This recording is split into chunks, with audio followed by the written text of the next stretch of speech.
आज हम आपके चैप्टर वृत्त, उसकी परिधि, व्यास और क्षेत्रफल के बारे में चर्चा करेंगे। वृत्त क्या है, उसकी परिधि क्या है, क्षेत्रफल कैसे ज्ञात करते हैं, ये सब हम लोग आज पता करेंगे।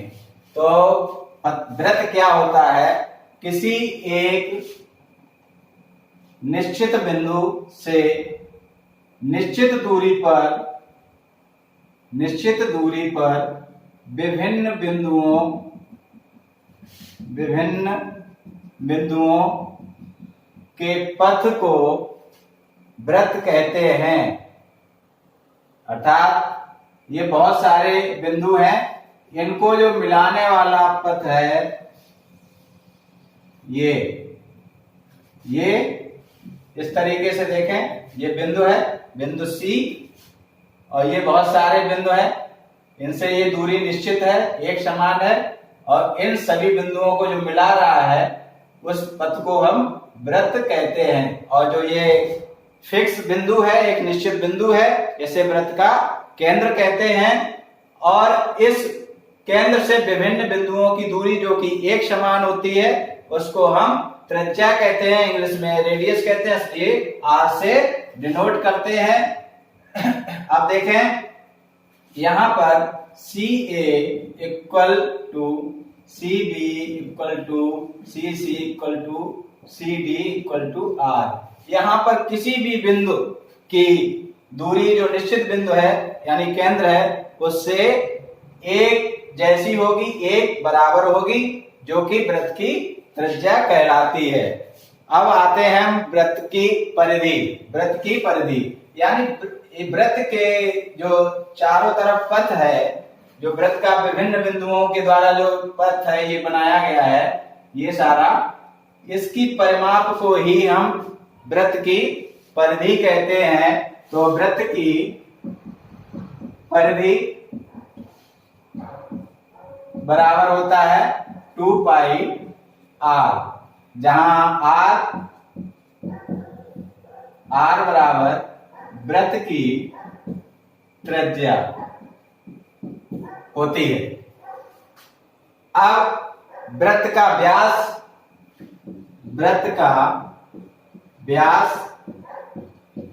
बराबर होता है त्रिज्या गुणा 2, यानी त्रिज्या का दोगुना वृत्त का व्यास कहलाता है। यहाँ ये दूरी, मान लीजिए ये बिंदु x है, तो जो x और a यानी x और a बराबर होता है व्यास, बराबर होता है 2r। इसका मतलब 2r। अब आपके सिलेबस में दिया गया है कि वृत्त की परिधि और व्यास के अनुपात को क्या कहते हैं, या इनके वृत्त की परिधि और व्यास में संबंध क्या होता है। तो हमने देखा है, इसको मान लीजिए समीकरण 1 मान लीजिए, इसको समीकरण 2 मान लीजिए। अब समीकरण 1 में समीकरण 2 का भाग देने पर क्या होता है, यानी वृत्त की परिधि बटे वृत्त का व्यास बराबर 2 पाई आर बटे 2r। इसका मतलब बराबर पाई, यानी वृत्त की परिधि और व्यास का अनुपात पाई कहलाता है। जहां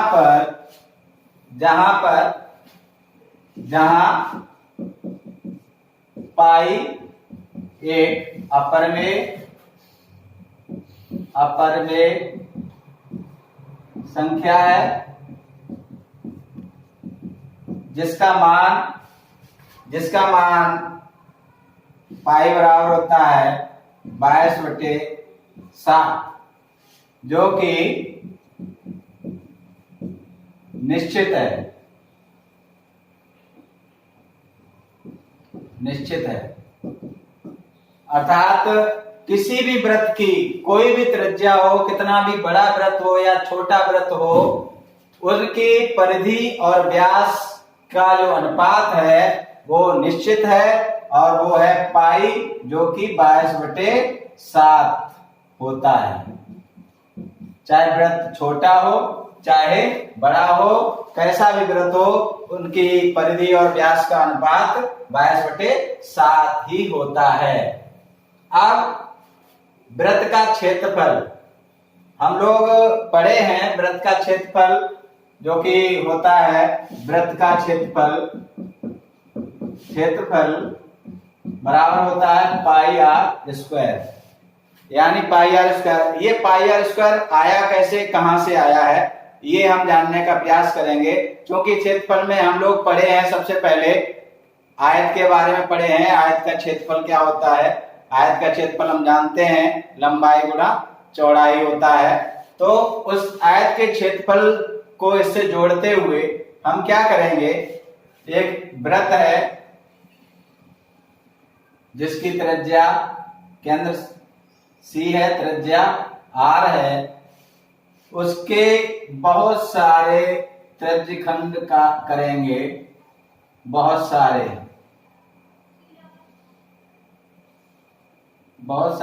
त्रिज्यखंड करेंगे। बहुत सारे कैसे करेंगे, यहां से मान लीजिए A B C D E F and so on, बहुत सारे करेंगे।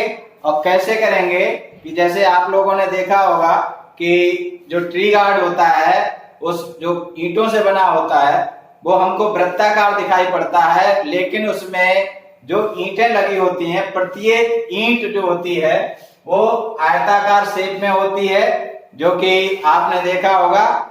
वैसे घनाभ होता है, लेकिन जो हम 2 डायमेंशन में देखेंगे तो आयताकार होता है, यानी इस तरीके की होती है। लेकिन जब हमको ट्री गार्ड देखते हैं तो ट्री गार्ड हमें एक वृत्ताकार दिखाई पड़ता है। उसी तरीके से हम क्या करेंगे, इसके हम बहुत सारे त्रिज्यखंड करेंगे इस वृत्त के, यानी छोटे छोटे सेगमेंट। जैसे इसको हम काटेंगे, जब तक इतने छोटे काटें कि जब तक ये छोटा सा ये जो है हमको स्ट्रेट दिखाई ना पड़ जाए, जब तक कि हमको सीधा ना लगने लगे, जैसे आयत की हमको एक भुजा जैसी लगने लगे, इस तरीके से हम उनको काटेंगे। तो हमने बहुत सारे इसके टुकड़े किए, त्रिज्यखंड बनाए हमने, तो सेगमेंट बहुत सारे बनाए। बहुत सारे जब छोटे छोटे बनाएंगे, इतने छोटे बनाएंगे कि ये जो है, ये चीज है, ये हमको बिल्कुल स्ट्रेट दिखाई पड़े, कर्व ना हो, ये इस तरीके की ना हो करके इस तरीके की दिखाई पड़े। फिर हम क्या करेंगे, प्रत्येक त्रिज्यखंड को कैसे लगाएंगे, इस तरीके से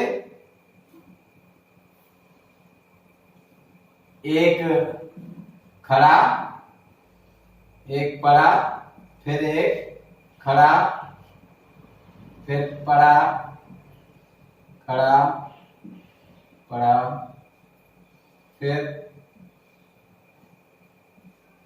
ऐसे करके इस तरीके से एक उल्टा एक सीधा एक उल्टा, इस तरीके से जो काटेंगे, एक हमारा जो त्रिज्यखंड निकल के आएगा वो इस तरीके से होगा। तो एक ऐसा, एक खड़ा करके, एक पड़ा करके, एक उल्टा एक सीधा, उल्टा एक सीधा, इस तरीके से हम इसको लगाएंगे। तो हम देखते हैं कि जो आकृति निकल के आती है, वो आकृति इस तरीके से वो हमें एक आयत के रूप में दिखाई पड़ती है, आयत के रूप में दिखाई पड़ती है, जिसकी चौड़ाई क्या है, आर है। क्योंकि ये वाला जो ये आर है,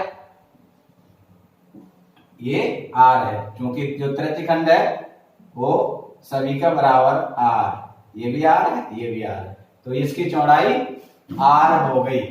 ठीक है, चौड़ाई आर हो गई। अब हम देखते हैं कि चाप कोण बराबर क्या होता है, चाप बटे त्रिज्या। अब यहां पर चाप एक ये है, दो है, तो बहुत सारे चाप हैं।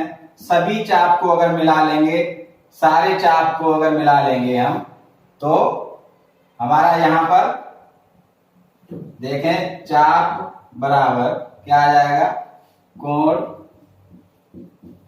गुणा त्रिज्या। त्रिज्या कोण क्या है, यहां पर मान लीजिए एक चाप का θ1 है, दूसरे का θ2 है, तो इस तरीके से θ1 प्लस θ2 प्लस θ3 प्लस θn बराबर ये पूरे का जो कोण होता है उसका मान रेडियन में होता है 2 पाई, जहां पर पाई बराबर क्या होता है, पाई बराबर 180 अंश और 2 पाई बराबर 360 अंश। तो ये क्योंकि एक लाइन पर 180 अंश का होता है, पूरे वृत्त पर 360 अंश का हुआ ये। तो यहां पर हम कोण कितना हो जाएगा, क्योंकि पूरे सभी चाप मिला लेंगे एक करके, ये सारे चाप मिला लेंगे तो उसी तरीके से कोण भी हमारे सारे मिल जाएंगे। तो कितना हुआ ये 2 पाई और त्रिज्या कितना r। तो चाप सारे मिला करके, सभी चाप सभी मिला करके 2 पाई r, जो कि हमारी परिधि है। परिधि यहीं से निकली है, यहां से ही परिधि आई है। परिधि का जो सूत्र है वो यहां से ही आया है, आप लोगों को पता होना चाहिए। जो हमने शुरुआत में लिखा था परिधि बराबर 2 पाई r, वो यहां से आया है। अब हम देखते हैं कि जो हमारा जो चाप था पूरा वो दो हिस्सों में बटा है, एक ये है एक वो है। तो टोटल जो हमारा है वो 2 पाई r है, तो उसको दो में बांटेंगे तो चाप को आधा करेंगे तो क्या हो जाएगा 2 पाई r बटे 2 बराबर पाई r, अर्थात ये हमारी लंबाई कितनी हो गई पाई r। अब हम जानते हैं कि क्षेत्रफल, आयत के क्षेत्रफल से देखते हैं क्या होता है क्षेत्रफल, लंबाई गुणा चौड़ाई बराबर, लंबाई क्या है यहाँ पर पाई r, चौड़ाई क्या है r बराबर पाई r स्क्वायर। अतः वृत्त का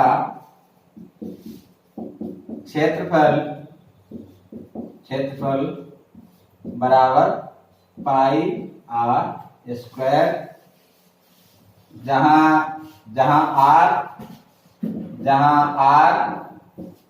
बराबर वृत्त की त्रिज्या